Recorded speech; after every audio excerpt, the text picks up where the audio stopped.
What's up, everyone? I want to do this review of this LG soundbar I got. Now, here's the problem. I forgot the actual model number, but I'm looking for it right now. But here's the thing. I want to tell you a little funny story about this.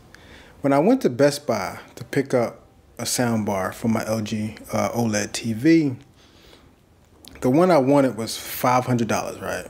So when I got there, I seen it on the shelf, picked it up. Because I was like, oh, this is the one. This is the one I'm looking for, right? But when I get to the counter, it was $700, right?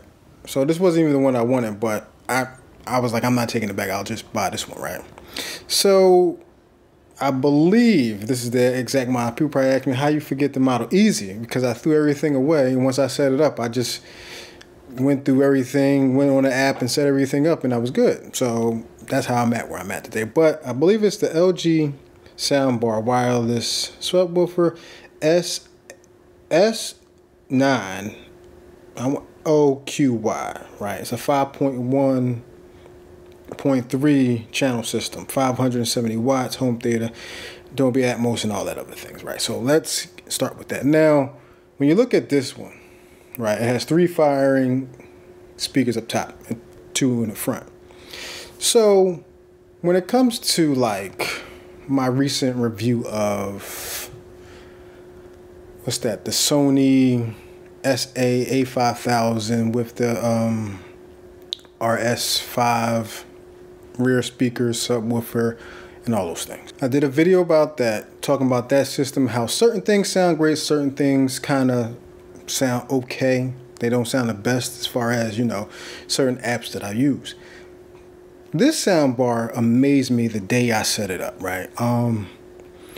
I went to, like I said, Best Buy to get one.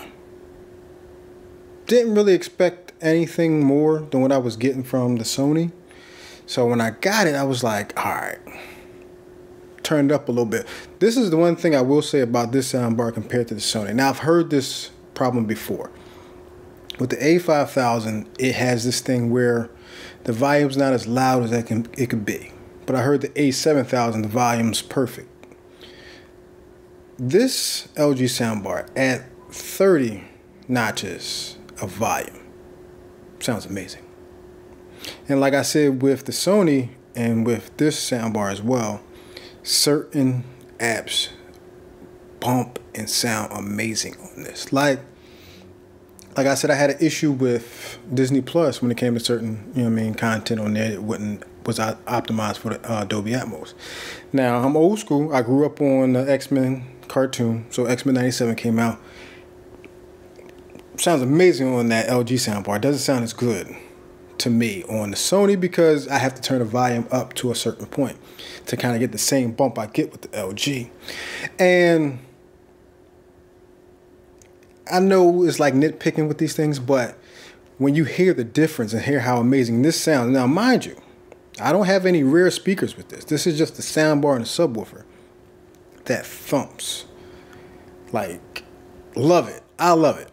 Turn it up to 30 and you're good. You don't need to turn it up any further than that. It can go up to 100, right?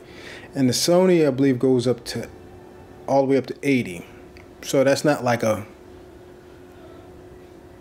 big difference as far as like the sound quality. It's just with the Sony, it's not as loud for what I'm getting, you know?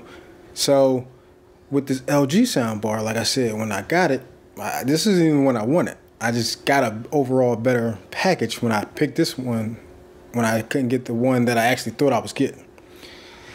And when it comes to, like I said, Amazon, Netflix, great. Disney Plus, certain things sound good, certain things just sound... Now, Disney Plus does have old content, so some of the stuff isn't optimized for Dolby Atmos, but this is, like I said, it has 3 firing speakers, where the Sony has 2. And like I said, that 360 sound, when it's got that file that optimized for that, sounds amazing. But for what I'm getting out of this LG soundbar, and the way it just thumps compared to this, it is like apples and oranges, but I don't have rear speakers with this LG, and it's amazing with just the bar and the subwoofer.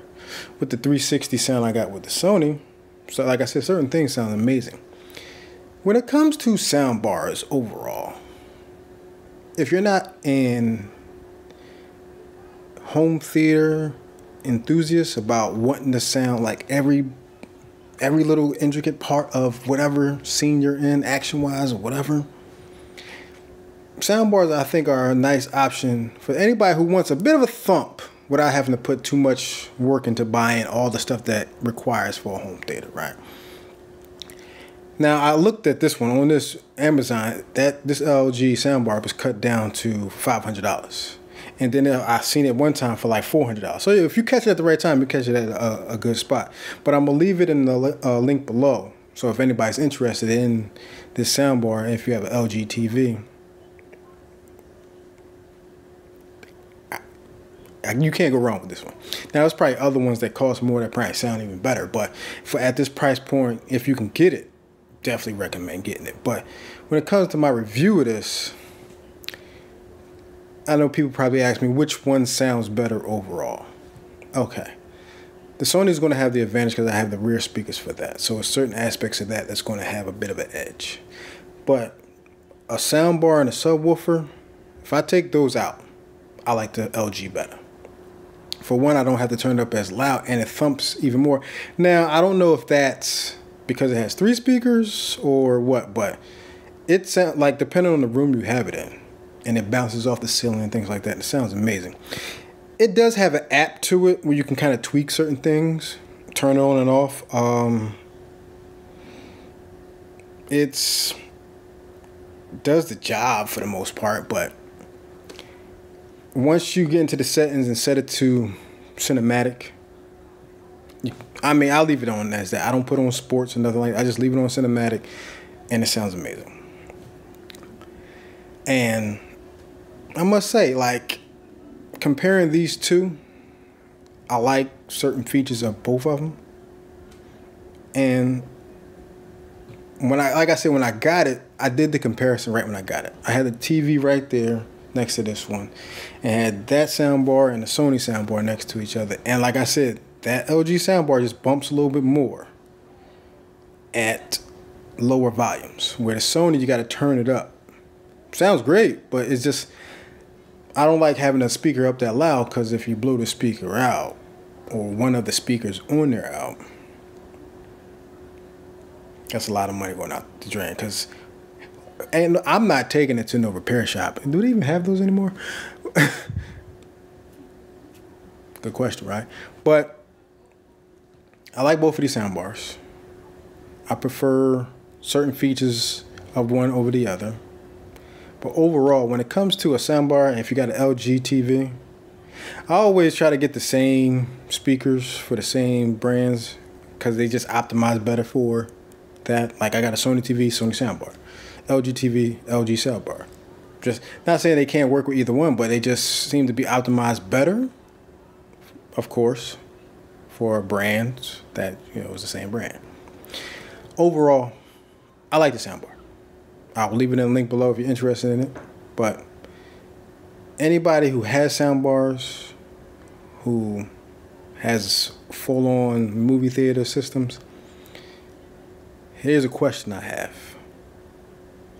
Depending on your situation, would you invest the money for a full-on home theater experience, or a soundbar just do you just fine? Hope you liked this video. Hit that like button down below. Please subscribe to the channel. It helps out a lot. And I hope to see you guys in my next video. Peace.